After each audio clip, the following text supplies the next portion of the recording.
Welcome to New York's number two sports show. The Rangers lose to the Los Angeles Kings by a score of 3-1. And you knew going into this game it was going to be difficult. And the Rangers were in it, not because they played all that well, but they were. And they actually even had a 1-0 lead in this game in the second period. But special teams kind of was the difference, as the Rangers power play continues to be just absolutely dreadful and terrible. And the Kings do score two power play goals, and they had an empty net goal at the end. So the Rangers have yet to score a goal to tie the game with the goalie pulled 6-on-5. Haven't done it all season. And that's another major reason why the Rangers have not been able to squeak points out. Uh, and that is a huge difference in an Eastern Conference playoff race, which is pretty pathetic, honestly. The fact the Rangers still have a legitimate chance, considering how poor they've been this season, speaks volumes to what else is going around them. And it was another night where they got results that they needed, with Montreal losing, Detroit losing. Not that they would really catch Ottawa, but Ottawa lost. And so the Rangers had an opportunity to maybe take advantage of that, and they didn't.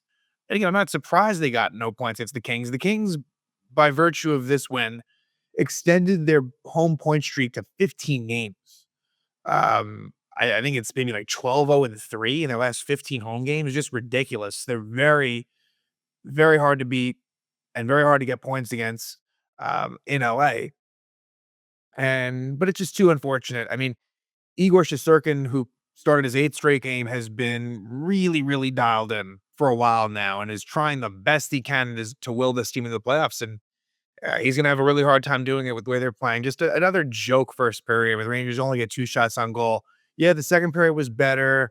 They didn't get embarrassed in this game. Again, I kind of envisioned it going this way. The only difference is find a way to get this game to overtime. It's just um, have that grind and have that just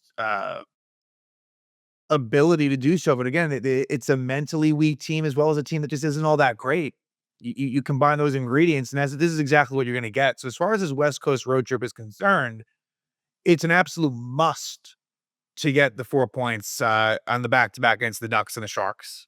That's it. Um, you have nothing less than that is acceptable. I'm not saying they're even going to do it, right? I think the Duck game could actually be a challenging one, to be honest with you. And just in the Shark game, by virtue of the fact that it's the second of a back to back, will be tricky as well. And for the fact that the Rangers we've seen this year, they've lost to the number 32 team in the league a couple of times. So, it's not out of their nature to do that. So, um, again, it's hard to be positive about a whole lot with this team right now. 34, 32, and 6, just a really, really, not a good record overall in the season. And they've just been very, very mediocre for quite some time now. They had that good little stretch for a lot of January, and then there were some good moments as well. Um, along the way, I guess kind of not that it was all that great, but before the Four Nations break, there were some good things going on here and there. But really, again, they've just been kind of, not making a whole lot of incremental movement. So, as far as this game was concerned, roster wise, same defense. And so that meant that Vakanainen and Dahan were the healthy scratches. Wouldn't be totally stunned to see Vakanainen face the Ducks. It is his former team. He was traded from Anaheim to the Rangers. The Rangers are coming off of a loss here. It wasn't as if Vakanainen was playing terrible hockey. I wouldn't mind seeing him be in there. My preference would be for him to play over Susie, but Zach Jones is always a possibility. Either way, I just a prediction on my part that Vakanainen finds himself back in there, but he wasn't in here again in this game. Um, I'll wait. Let's wait on analysis as we go through the game. Forwards, um, Sam Carrick was out for personal reasons due to him and his wife welcoming a baby boy. So congrats to Sam Carrick, who was back, I believe, in New York. Um, my assumption is that um, and you never know for sure, but with the days off, not for nothing too, he is a former Anaheim Duck, played there for quite a bit of time actually. I would expect that Carrick will rejoin the team for those two games, but was back home, and so what they could have done was reinserted Brett Berard back in the lineup. They didn't. They called up Nicholas Obey-Kubel, who made his Ranger debut. Didn't play much. The fourth line was comprised of Parson and centering Obe Kubel and Rempe. But they chose to go with him. He was actually, I never really spoke about it because I thought it was kind of minor enough, and it basically was. But Obi Kubel was acquired from the Sabres for Brandstrom, who they had got in the JT Miller Canucks trade, but they traded him to Buffalo. It was really a minor league specific trade, but Obi Kubel played 3 games with the Wolfpack. They call him up. He had come, he had been drafted by the Philadelphia Flyers, was there for some time, actually won a Stanley Cup with Colorado in 2022, and played um, under Peter Laviolette with the Washington Capitals. I guess it must have been in the 22-23 season. So there's a little bit of history there. So he was in the lineup over Berard, which I find a little interesting. And the only thing that I can even think of is maybe they don't like Berard in a fourth line role. Like maybe he's one of those guys where it's kind of a top nine only thing. But I would have felt like Berard was decent enough defensively, but maybe there is some credence to the fact that he is more offensive minded only, and that's not part of his game. But wouldn't have thought that, and still find it a little bit odd, but that's the direction they went in. And if Carrick is back, then presumably Obi Kubel he might even be just sent back. Maybe they'll leave him as a scratch, but he might be sent down. So just that was some of the forward stuff, and they did stick with the lines that ended last game. So in other words, JT Miller centering Lafreniere and Bradzinski, um, Trocheck centering Panarin and Othman, and Zibanejad centering Kreider and Cooley. So let's discuss this game, which was Igor Shesterkin against Darcy Kemper. And again, the Kings are playing really good hockey right now. They just are. The Rangers came out and did absolutely nothing. Only 2 shots on goal in the first period. It just says a lot about the team. Coming off I know they're coming off a win, which they didn't deserve, but it was a bad homestand. You have a big game against the Kings, a team has been red hot lately. They did 14 goals in the last 2 games. And they're just winning, especially at Crypto.com Arena. And Rangers came out of the period scoreless, right? And so a lot of that to do with Igor. The Rangers didn't deserve it, but at 12:47, Kuzmenko trips Trocheck. And the Ranger power play just was not good, and they decided to take JT Miller off the number 1 unit. And what that signaled was they wanted to go back to sort of the original crew of Fox, Panarin, Zibanejad, Trocheck, and Kreider. Didn't exactly work. And I just think you're going to have to make different personnel changes. Um, I'm not even going into specifics as far as who should be taken off, this and that. It's just not good. And it's a major reason why this team is where they are. This power play has been an absolute pathetic joke this season. It used to be so good, and it's gone from being so good to so bad. It couldn't even just, be average. If it had been average, they would be in a playoff spot. So they don't do anything with that first power play. Again, it's to the point where I haven't said this in years. I remember it reminds me, this is not a realistic thing, obviously, but decline the power play is what I've been kind of thinking. Like you're almost worse off with it. But at 16:55, Zach Jones holds Philip Deneau. And Zach Jones, you know what I don't like? I'm just going to say this right now. These Rangers that take penalties that are really the right call. They're complaining, their body language sucks. Like, just go to the box. Have some accountability. Like, yeah, it was a penalty. And again, I understand that sometimes the ref will mess the call up. But like, it's the same players I'm seeing just like, yapping to the ref, just go to the box. So Zach Jones, is called for holding Deneau. With Ranger penalty, he does a really nice job. And at that point, right, because ultimately, they do give up a couple of power play goals, but it's scoreless at the end of the first period. Only 2 shots on goal, I believe, by Borgen and Othman were the only ones that had shots. But the Rangers' best stretch of play was the first half of the second period. And at 2:10, they scored. JT Miller scoring his 18th goal of the season from Lafreniere and Schneider. Off of an offensive zone draw win, they're able to cycle it around a bit, sort of using all 5 guys on the ice. And Schneider takes a shot from the point off of a pass from Zach Jones. Schneider takes a shot, and Kemper makes the original save, but Lafreniere comes close. He's unable to score, but a good job by Lafreniere to stick with it and find JT Miller in front. And originally, this wasn't ruled a goal. It was actually kind of crazy live. It's like, everyone was thinking, how did that not go in? But it did. It went over the line. They had to review it, but it clearly, Darcy Kemper, a great attempt to stop it, but it does go in, off of the pad. But again, it clearly goes past that red line. And so by review, it was a Ranger goal to take a 1-0 lead. Um, and I still feel as if in these line changes, that has probably been my favorite line, which isn't saying much, but the Miller one with Lafreniere and Bertinski, which wasn't as good as, I mean, as what we saw in that third period against Vancouver, but that one, I like that mix the most.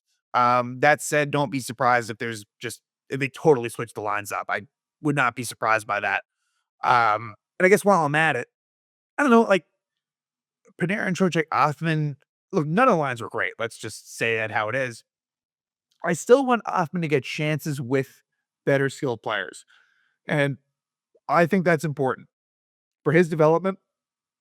I think that, some variation of that would be helpful. Um, he wasn't anything special. He wasn't all that noticeable, but I think that it's good instead of throwing him on the fourth line and letting him get 5, 6, 7 minutes. And I think it's not going to do anything for him. And it's not like it's going to change much for the team. Um, Now, you know what? Let's finish off the forward talk. Zibanejad moving to center. He hasn't been as good as a center. He's been better on the wing. And I'm going to make both arguments to this because I think that, like I've said, having Zibanejad there, it does provide a little bit more stability down the middle. We saw Sam Carrick in third line center, which was not good.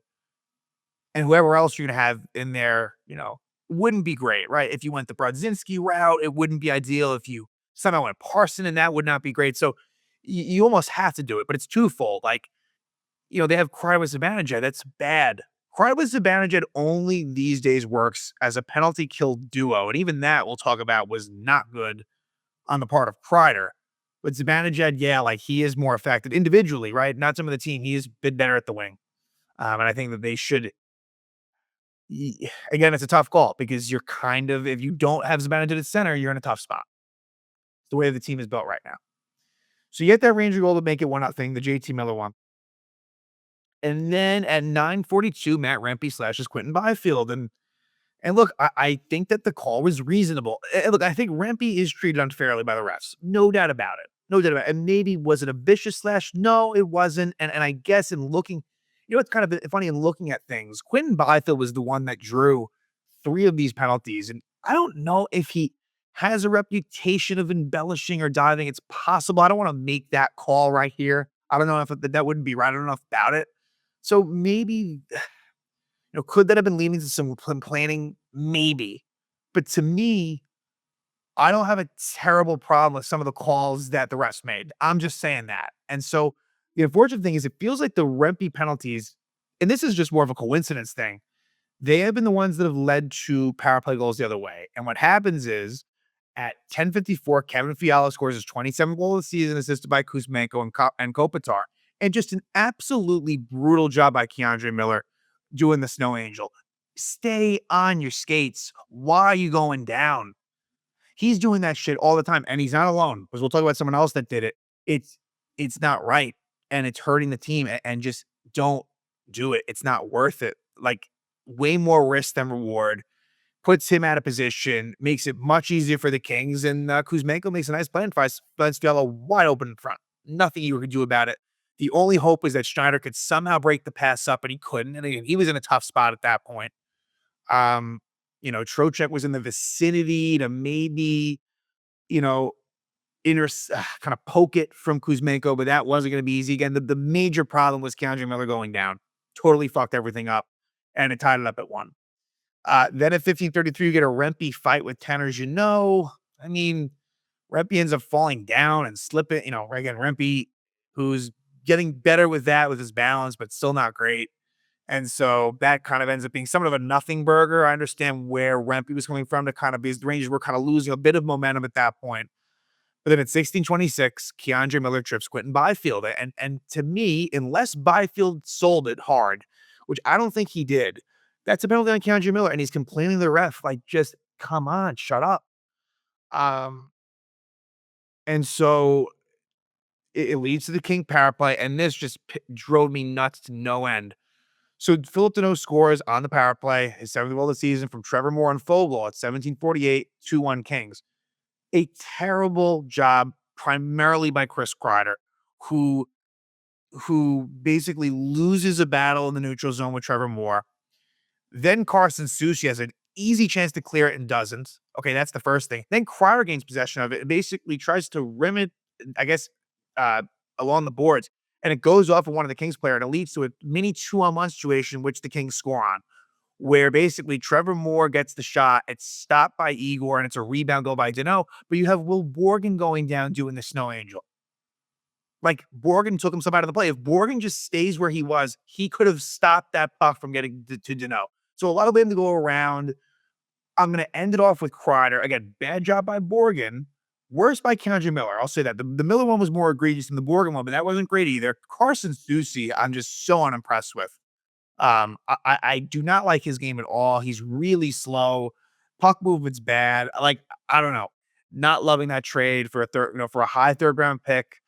I might have just stayed away from that. And again, I was a little bit skeptical of it at the time. I like the fact that it was giving them an extra option. I like that, because you can never have enough defense, and um, I liked it from a volume standpoint. But now he's playing with Adam Fox, which is exactly what I didn't want to happen. You're basically, so what was the point of getting rid of? I mean, not what was the point of getting rid of Lindgren? There was a point, and it was the right thing to do.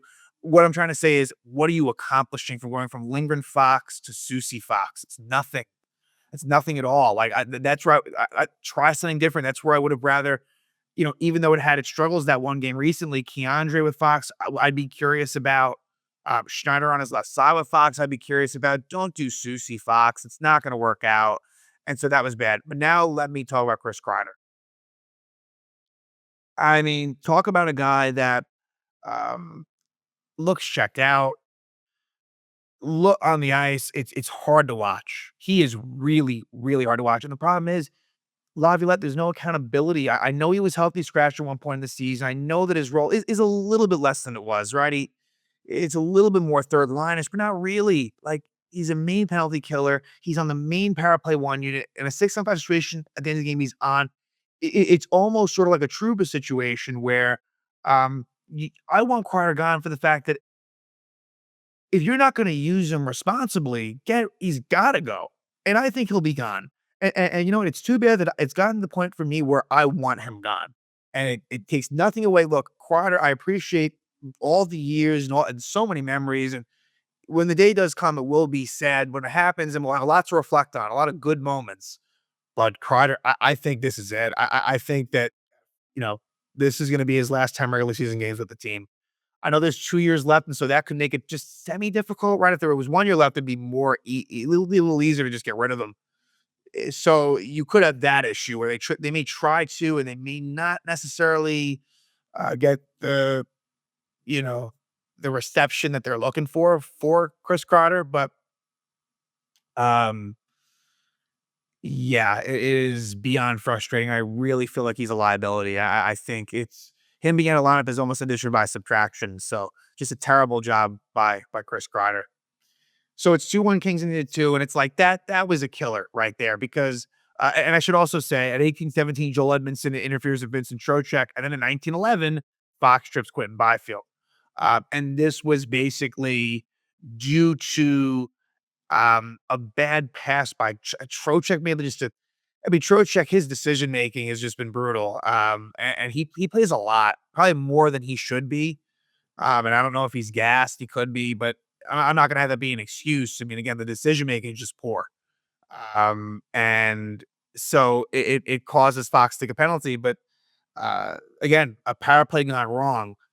And for Adam Fox, it's another hard watch for him. He really that power play has not improved since he's come back. If anything, it's gotten worse. Um, he needs a good off season and to return to form next season. Like, I haven't lost hope in Adam Fox, right? Like, let's be honest about who he is and what he's been, but he hasn't been great, right? I think even all the biggest Adam Fox fans, he has not been great, and just a real non-factor out there as far as I'm concerned. Third period rolls around and the 4-on-4 ends. Kings have a little bit of power play. Rangers do kill it off. Igor made some really good saves. And Igor was completely locked in, and he's been just really good for a while now. But third period, you kind of know the Rangers aren't going to tie it up. It's not in their DNA this year. They're not a comeback team. It's kind of the exact opposite. They don't do it. And at 4:25, Adrian Kempe hooks Will Borgen. So the Rangers get their final power play chance, 5-on-4. And that one was probably the best of the bunch. Trocheck had a couple of good opportunities, but they couldn't score. Couldn't get the big goal and they needed it. Power play continues to be a disaster. And I just felt like the third period wasn't good enough. Second period was definitely their best. Ironic because they trailed 2-1, and that was kind of the period that essentially did lose it for them. The third period is not enough offensive push when you're trailing by one goal in a really big game when you're trying to make the playoffs. And eventually, Shesterkin is pulled 6-on-5 with their usual crew, right? So it's that number one power play unit plus JT Miller. It's too bad. Now, there's not that there's that many other options that would be great to have out there, right? I'm not saying that, but it's the same crew and they don't really deserve it. Good zone time for that 6-on-5, but no shots on goal. It's what it's been, and the Kings blocked shots when they had to, made the right responsible play when they had to. They iced the puck a bunch. Rangers, Laviolette calls time with 26 seconds left, which wasn't going to do anything, and it didn't. And Kevin Fiala ices it with a empty net goal. His second goal of the game, 28th goal of the season, unassisted at 19:45. Gives the Kings the win. They win it 3-1. And so now a couple of days off. They'll practice Thursday before heading to Anaheim, and it'll be the first game of Jacob Trouba playing against the Rangers. He'll make his Madison Square Garden return, presumably next season. But this will have some extra meaning there. There's a lot of former Rangers on that Ducks team. And we'll see what happens. Again, to me, that game is certainly not A, for the way the Rangers are playing, and B, you look at Ducks Sharks, there's a difference. The Sharks are really, really bad. The Ducks, it's a slightly different situation with them. And with the Ducks, they get some pretty good goaltending from Lucas Dostal, who's kind of taken over as the number one there. John Gibson, who is back from injury. If he is in there, like he has been capable at times of, he's a bit streaky, but when he's at his best, he can be really good. So I think that is going to be the key game between the two. Not that the Shark game is a foregone conclusion at all, but it is tough with the Rangers, going to be on that back-to-back. But for the Ducks, this is all this said. The Ducks they're not a good team. The Ducks are still one of the lesser teams in the league, a negative 33 goal differential. At home, it's something to write home. I mean, they're 16-16-2. It's the Sharks the Sharks have 47 points in 70 games. I mean, for context, they have 21 less points. 21 less points than the Ducks. Sharks are in a league of their own. They have a negative 77 goal differential. They've been a little bit better lately for them. But I think Georgiev's their goalie, and he's been really bad. Like it's a bit of a mess there. I mean, they're 11-22-22 at home. So the Ducks game to me is the real key one. Obviously, you want to take it a game at a time, but it's hard not to in the back-to-back situation. These two California teams. But yeah, the Anaheim game to me is really a must-win game. And it's a winnable game for sure. Igor will be in there for that one, and I wouldn't be shocked if he's in there for the Shark game. Again, we'll talk about that then, but 4 points are a must on this West Coast trip to come out of it feeling like you have a chance. And right now there's 10 games left. This Los Angeles King game, to me, not much of a surprise. The way it went down, pretty typical. Bad power play. Top six doing nothing. Shesterkin doing everything he can to keep them in it. And ultimately, what we've seen a lot, the Rangers lose in regulation. And there's been way too many regulation losses this year, and it's very likely to cost them a playoff spot. So, a loss for the New York Rangers against the Los Angeles Kings, losing by a score of 3-1. They will have, again, a couple of days off, and will continue and then finish this West Coast trip, first with the Anaheim Ducks, then with the San Jose Sharks.